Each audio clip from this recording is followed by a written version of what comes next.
제가 포항공대에서 다음 주에 하는 주제를 이렇게 적어봤어요. 생명과학과 음악이 엮는 판타지. 21세기 베토벤을 찾아서. 베토벤은 음악가이기 이전에 최고의 혁신가였다. 자신의 작품에 가치를 창조해내는데 전문가였고 당시의 혁신 기술을 활용하는데 두려워하지 않았다. 18세기부터 21세기까지 그 생명력을 이어오고 있는 베토벤. 그의 잃어버린 청력을 대체한 것은 도대체 무엇이었을까? 만약 21세기 베토벤이 다시 태어난다면 그는 음악가일까? 생명공학자일까?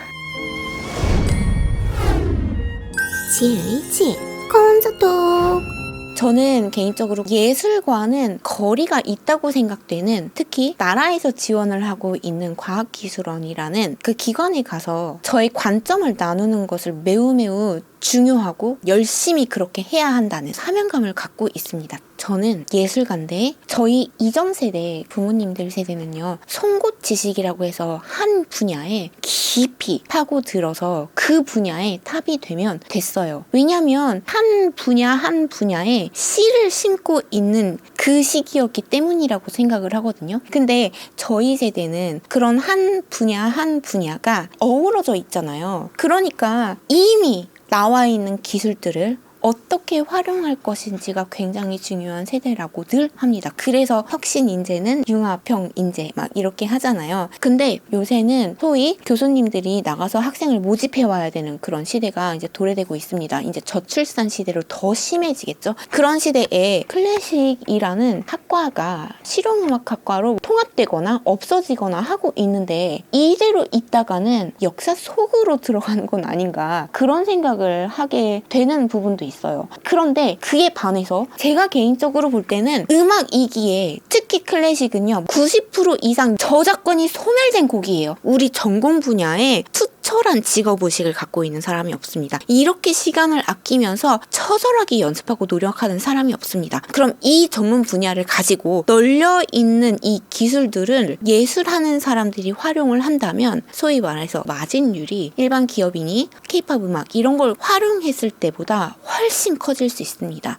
혁신을 사랑하는 연주자 AI 퍼포머 K-팝이나 이런 분야들은요, 저작권 살아있죠, 실용권 살아있죠. 이렇기 때문에 특히 클래식 연주자이기 때문에 저희가 접목해볼 만한 것들이 누수히 많다고 생각이 되고요. 앞으로 엔터테인먼트적인 거 커질 확률이 훨씬 많다는 거죠. 그런 거 하나하나를 제작하는 데 있어서 콘텐츠를 만들고 또는 기업 입장에서 서비스하는 입장에서요, 제가 제 악보조차 제대로 나누지 못할 정도로 저작권이 이렇게 복잡한데 클래식은 저작권이 없어요. 그런다고 한다면 이 분야에서 누군가가 우리 이렇게 좋은 재료가 있어요, 우리 클래식 좀 갖고 새로운 산업 분야를 좀 개발을 좀 해주세요. 마찬가지로 제가 그래서 하고 있는 게 인공지능 작곡 프로그램을 활용해가지고 막 베토벤 미완성 곡들도 한번 만들어보고, 또는 인공지능 로봇이랑도 협연을 해보고 메타버스 공연장을 론칭해서 공연을 해보고 막 이러잖아요. 그런 것들이 우리 클래식 이런 것도 할 수 있어요. 아답터를 조금 끼워주시면 여러분의 공학적인 언어로 충분히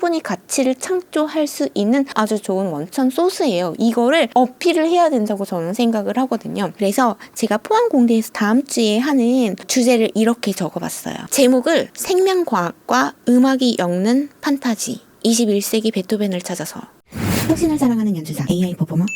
뭐냐면 줄거리가, 베토벤은 음악가이기 이전에 최고의 혁신가였다. 자신의 작품에 가치를 창조해내는데 전문가였고 당시의 혁신 기술을 활용하는데 두려워하지 않았다. 또한 연구와 실험을 거듭해 당시로서는 획기적인 베토벤 공식을 만들어냈다. 그 후 그는 음악에 있어 새로운 챕터가 되었고 그의 연구 업적들은, 즉 작품들은 수백 년이 흐른 지금도 AI 작품 창작에 있어서까지 단골 데이터로 등장한다. 18세기부터 21세기까지 그 생명력을 이어오고 있는 베토벤. 그의 잃어버린 청력을 대체한 것은 도대체 무엇이었을까? 만약 21세기 베토벤이 다시 태어난다면 그는 음악가일까? 생명공학자일까? 생명과학과 음악을 엮어 함께 생각해보는 여행을 떠나보고자 한다. 이렇게 썼거든요. 왜 굳이 생명공학자와 베토벤을 엮었었냐면 우리가 간과하는 부분이 베토벤에 있어서 여러 가지가 있습니다. 그 중에 베토벤은 당시에도 신체의 건강과 마음의 건강은 하나다. 이런 앞서가는 생각을 갖고 있었어요. 지금으로 말하면 맞는 이야기죠. 그리고 메트로놈이라는 것도 발명품이잖아요. 베토벤은요. 자기가 작곡한 작품을 딱 이 템포로 해주세요. 라고 BPM 1분에 몇 번 비트가 있느냐 이렇게 해서 정확하게 재서 자기의 의견을 표명할 수 있도록 악보에 표기를 했던 사람입니다. 그때 당시에 누가 이렇게 박자에 그렇게 감각적으로 생각을 했겠어요. 어쨌든 그런 혁신적인 장비를 활용하는 거를 전혀 어려워하지도 않았고 본인이 찾아서까지 작품의 가치를 창조했다는 점도 있고요. 근데